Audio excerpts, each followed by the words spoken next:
भगवान गणेश की ये कथा है बहुत लाभकारी। शिव जी को भी करना पड़ा था 21 दिन का व्रत। गणेश चतुर्थी की तिथि करीब आ रही है। इस दिन को भगवान गणेश के जन्म के रूप में मनाया जाता है। इस बार 7 सितंबर 2024 को गणेश चतुर्थी का त्योहार पड़ रहा है। इस दिन सच्चे मन से बप्पा की आराधना करने पर लाभ मिलता है और मनुष्य की सारी मनोकामनाएं पूरी हो जाती हैं। इस दिन कथा पढ़ने से भी लाभ प्राप्ति होती है। वीडियो में आगे बढ़ने से पहले हमारे YouTube चैनल जीवन ज्ञान संगम को लाइक सब्सक्राइब करें और कमेंट में गणपति बप्पा जरूर लिख दे।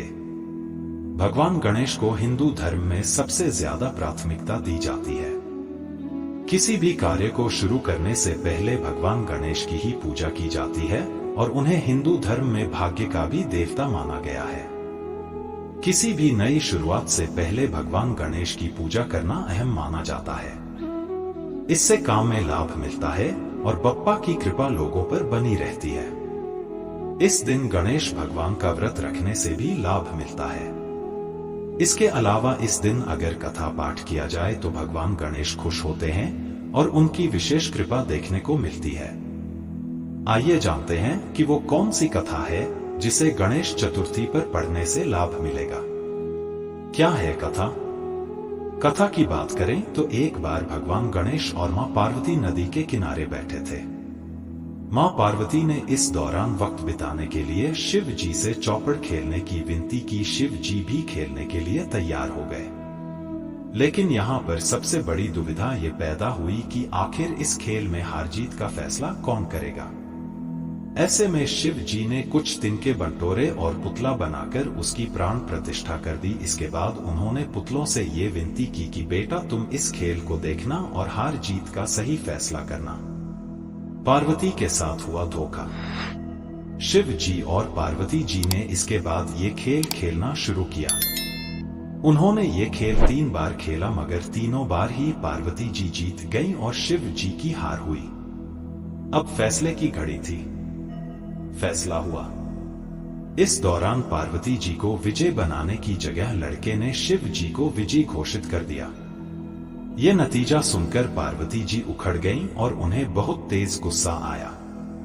उन्होंने उनके साथ धोखा करने वाले को श्राप दिया। मां पार्वती ने बालक को लंगड़ा होने का और कीचड़ में पड़े रहने का श्राप दे दिया। बालक को जब उसकी गलती का एहसास हुआ तो उसने मां पार्वती से इसकी माफी मांगी। मां पार्वती ने उसे माफ किया और कहा 1 वर्ष के बाद इस स्थान पर गणेश पूजन के लिए नाग कन्याएं आएंगी। उनके हिसाब से गणेश व्रत करने से फल प्राप्ति होगी और तुम मुझे प्राप्त करोगे। 1 साल के बाद वहां पर नाग कन्याएं आई तो बालक ने उनसे गणेश भगवान के व्रत की जानकारी ली। पूरे विधि विधान से शख्स ने 21 दिन तक गणेश भगवान का व्रत रखा और पूजा पाठ किया। ऐसा करने से भगवान गणेश प्रसन्न हुए और उसने बालक से वरदान मांगा। बालक ने भगवान गणेश से कहा कि वो उसे इतनी ताकत दे दे कि वो अपने पैरों पर खड़ा हो सके और अपने माता पिता के साथ कैलाश आ सके। शिव जी भी हो गए थे दोष मुक्त। ये व्रत कथा इतनी ताकतवर है कि शिव जी को भी इस व्रत कथा का पालन करना पड़ा था। दरअसल खेल के दौरान बालक द्वारा गलत परिणाम की घोषणा करने के बाद मां पार्वती सिर्फ उस बालक से ही परेशान नहीं हुई थी बल्कि शिव जी से भी पार्वती जी काफी क्रोधित हो गई थी। ऐसे में जब कैलाश पर्वत पर पहुंचकर बालक ने शिव को ये कथा बताई तो शिव जी ने भी गणेश भगवान का 21 दिन का व्रत रखा।